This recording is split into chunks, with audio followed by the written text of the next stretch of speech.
So hari ni RWM nak share kan, kita ada satu lagi case study untuk Proton Iris. So dia dah pernah pergi ke dua bengkel, dua kali dah buat servis radiator, tapi masalah temperature dia still lagi tinggi apabila memandu di highway, terutama di highway, iaitu pada kelajuan melebihi 100 km sejam, dia akan temperature tu akan start naik. Ada satu pada bengkel tu lagi lah, owner ni cakap lepas dia buat servis radiator tu jalan 10 km temperature dah naik. Dia cari, dia jumpalah RBM radiator. So sebenarnya kes Proton Iris dan juga Persona baru ni memang banyak dah kita jumpa kes begini.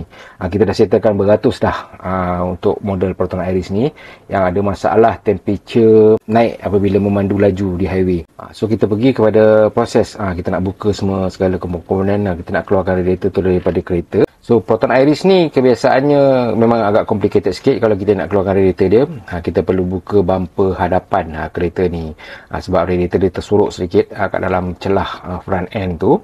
Kita perlu buka headlamp kereta ni.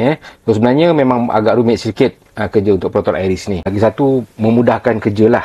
Kita tak nak nanti ada secondary defect pada part-parts lain. Contoh macam selalu yang kebiasaannya kita lalui, iaitu bumper clip patah lah.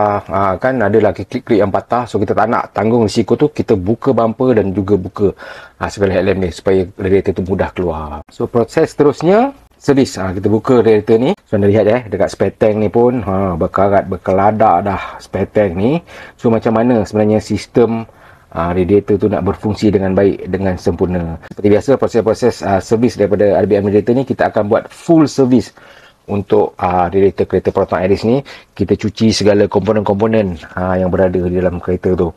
Spare tank ni kita perlu cuci. Okay, so lepas ni kalau kita nak top up coolant ataupun kita nak check level coolant tu, nampak lah setidaknya ni dah keruh berkarat macam tu, macam mana kita nak nampak keadaan di dalam radiator tu ataupun di dalam spare tank tu, coolant cukup ataupun tak.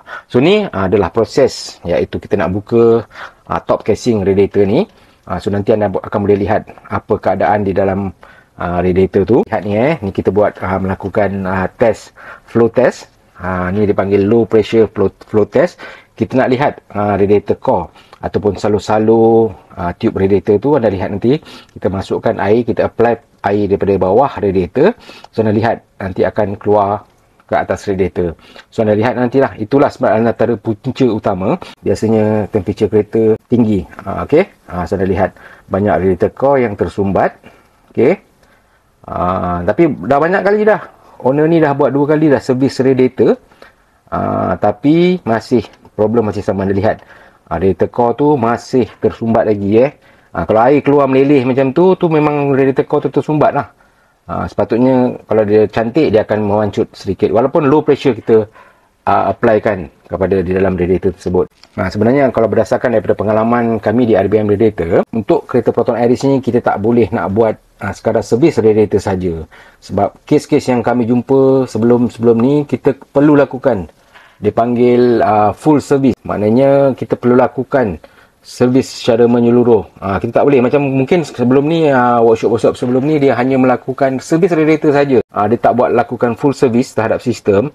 Sebab tu kebiasaannya kotoran-kotoran ataupun karat-karat yang berada di dalam enjin, dia akan masuk kembali ke dalam radiator dan menyebabkan radiator tu tersumbat kembali. Tetapi untuk kes radiator kereta Iris ni tak dapat diselamatkan lagi. Kita dah check, kita terpaksa tukar komplit radiator yang baru. Okey, sebabnya dah banyak kali buka pasang top casing tu. So dia punya clip dia pun dah habis dah.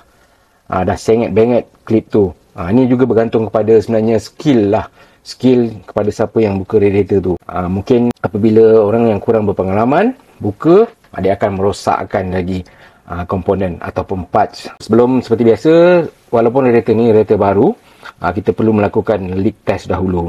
Sebab kita tak nak kerja 2 kali. Okey, kami di dalam radiator, kita tak suka kerja 2 kali. Kita biar lambat sedikit, orang kata janji. Selepas tu kita pasang, dah tak ada masalah dah. Tak ada kebocoran. Okey, so kita dah cuci apa semua. Kita mulakan proses pemasangan pada kereta kembali. Okey, so untuk kereta Proton Iris ni, kita dah tukar dah segala hose radiator. Kita tukar yang baru. Sebab kita tak nak nanti, apabila mungkin kita ada yang part ataupun komponen yang kita tak tukar, tiba-tiba ada masalah. Sebenarnya kita susah nak detect.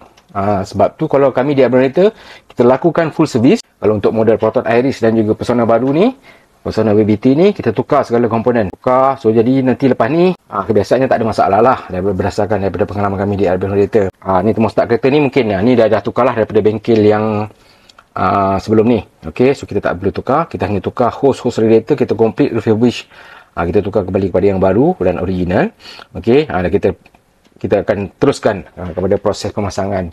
Okay, dan satu lagi, dalam proses servis tadi tu, selain daripada kita servis radiator tu tadi, kita buat flushing.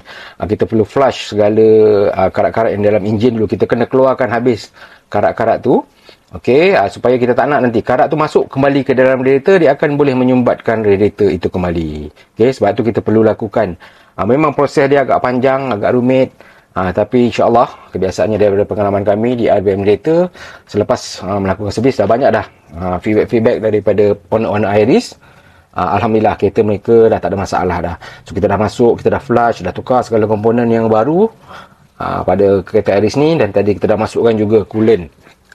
Coolant yang penting tu seperti yang RBM dah sampaikan kepada anda sebelum ni, penjagaan coolant adalah sangat penting untuk sistem radiator kereta. Jangan tak guna coolant. Coolant tu akan dapat mencegah nanti radiator kereta anda daripada berkarat. So bila berkarat, dia akan menyebabkan radiator kereta anda tersumbat. So okey, so kepada anda mungkin pemilik-pemilik Iris yang selalu ada masalah ataupun yang belum ada masalah pun, tak ada perlu lebih awal untuk servis. Jika ada tanda-tanda karat pada spare tank anda lihat tadi, spare tank tu ataupun dalam radiator anda ada kesan-kesan karat, cepatlah bawa pergi servis. Okey, sebab kita tak nak berlaku lagi nanti apabila masalah dah menjadi lagi, dia akan boleh menyebabkan enjin kereta anda overheat. So selalu kalau dah temperature naik kat highway, anda pandu lebih daripada 100 km sejam je dah temperature tu naik, anda tak melakukan servis dengan segera, dia akan boleh menyebabkan nanti enjin kereta anda overheat. Apabila enjin dah overheat tu, dah tentulah kos untuk repair ataupun baik pulih enjin tu akan menjadi lagi sangat tinggi. Mungkin setakat di sini saja perkongsian RBM untuk video kali ini. So jika anda rasa video daripada RBM ini dapat membantu anda ataupun memberi manfaat kepada anda, so anda jangan lupa tekankan button like tu dan sharekan video ini kepada lebih ramai lagi pemilik-pemilik kereta yang berada di luar sana, supaya mereka juga mendapat segala tips dan juga informasi yang lebih tepat lagi tentang sistem radiator kereta ini. Sampai kita jumpa lagi di masa-masa akan datang. Masalah radiator, tanya RBM.